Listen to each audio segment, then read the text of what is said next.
Hello, hello, hello, hello. Welcome, everybody. On behalf of the New York University Brademas Center and the Bertelsmann Foundation, it's my sincere pleasure to welcome you to Movie Night and this special screening of the new Bertelsmann Foundation documentary, Local 1196, A Steelworkers Strike. My name is Sam George. I directed this film, so if you don't like it, I'm the guy to blame. In all seriousness, this is the third time that we've had the pleasure of partnering with the folks at NYU.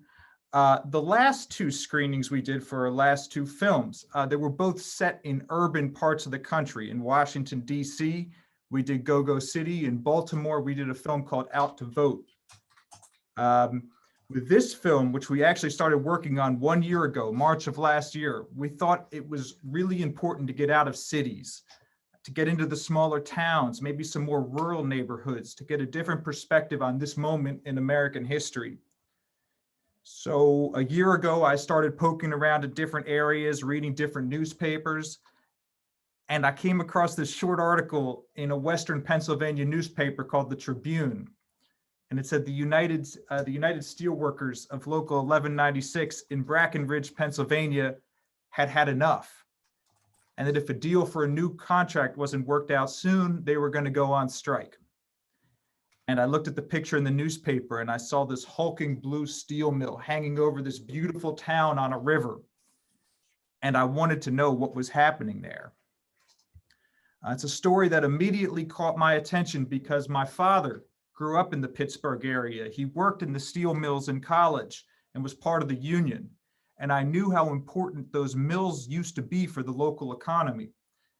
But what I didn't know is what kind of shape they were in today, and what other labor opportunities existed if there was going to be less opportunity at the mill. So I got a name from that article, Todd Barbio, president of local chapter 1196 of United Steelworkers. And after a couple of phone calls, I was able to get a cell phone number for him. And lo and behold, not only did he answer the phone, but he was an incredibly open and genuine person. And he took a leap of faith, really, because he didn't really know me at all. And he said I was welcome to come and check out what was going on and do some filming.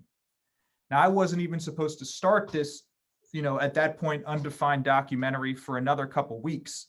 But Todd said, hey, if we strike, it's happening in 3 days on Tuesday. I believe it was a Tuesday. And you're welcome to join. So I had no idea what I was getting involved in. I didn't even know if the strike would happen. There was a chance that they were going to work out a last minute deal. But I jumped in the car and I made the first of what would ultimately become many trips to Brackenridge in Western Pennsylvania.